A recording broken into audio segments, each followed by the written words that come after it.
Sorry BYS, baka mabash ako. Black a yarn. Nagpunta kami ng SM kahapon ay naghahanap ako ng waterproof mascara dahil nga magsiswimming kami. At ito ang nakita ko. Itong BYS High Altitude Waterproof Mascara. I-try natin. Ano, tara. Ito yung kanyang packaging. Social tignan. Oh. Yung kanyang spoolie is plastic. Mag-curler na tayo. Haba talaga yung pilik mata mo. And naka-curl talaga siya. Let's have our first coat.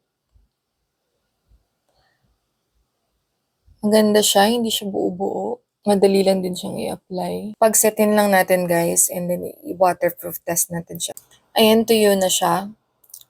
Ang tagal niya mag-dry guys. Now, let's try kung waterproof nga siya. Mag-zoom in tayo.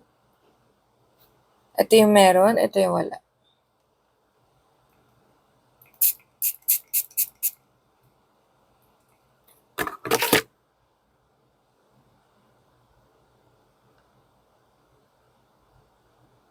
Oh my God. Babe, tingnan mo. Ano yan? But, nakalagay dito na it's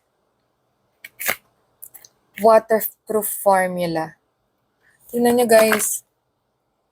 Sorry BYS. Kumalat na siya guys. Ayun siya.